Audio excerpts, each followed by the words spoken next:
Mark chapter 5. They went across the lake to the region of the Gerasenes. When Jesus got out of the boat, a man with an impure spirit came from the tombs to meet him. This man lived in the tombs, and no one could bind him any more, not even with a chain. For he had often been chained hand and foot, but he tore the chains apart and broke the irons on his feet.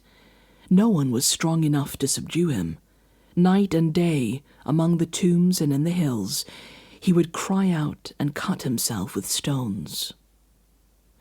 When he saw Jesus from a distance, he ran and fell on his knees in front of him.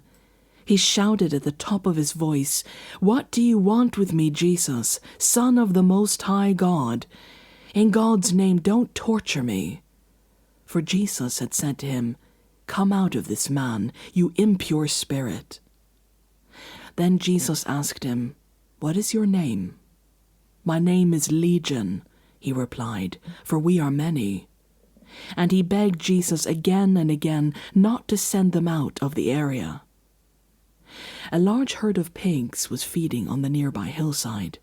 The demons begged Jesus, "Send us among the pigs, allow us to go into them." He gave them permission, and the impure spirits came out and went into the pigs. The herd, about 2,000 in number, rushed down the steep bank into the lake and were drowned.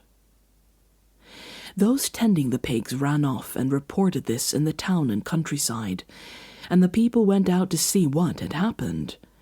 When they came to Jesus, they saw the man who had been possessed by the legion of demons sitting there, dressed and in his right mind, and they were afraid. Those who had seen it told the people what had happened to the demon-possessed man, and told about the pigs as well.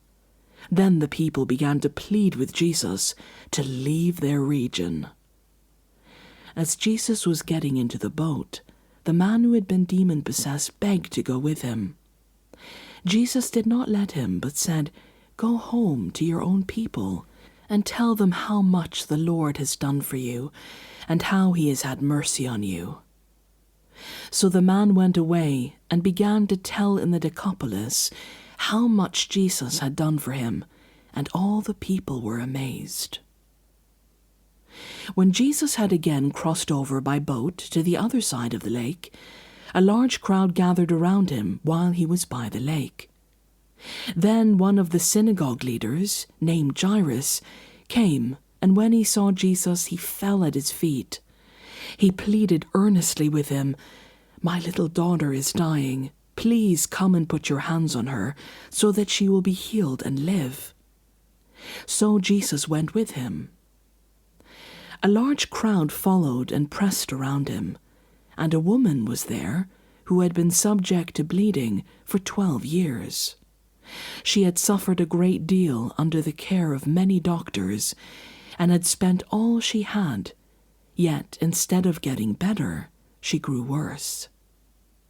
When she heard about Jesus, she came up behind him in the crowd and touched his cloak, because she thought, "If I just touch his clothes, I will be healed." Immediately her bleeding stopped, and she felt in her body that she was freed from her suffering. At once Jesus realized that power had gone out from him. He turned around in the crowd and asked, "Who touched my clothes?"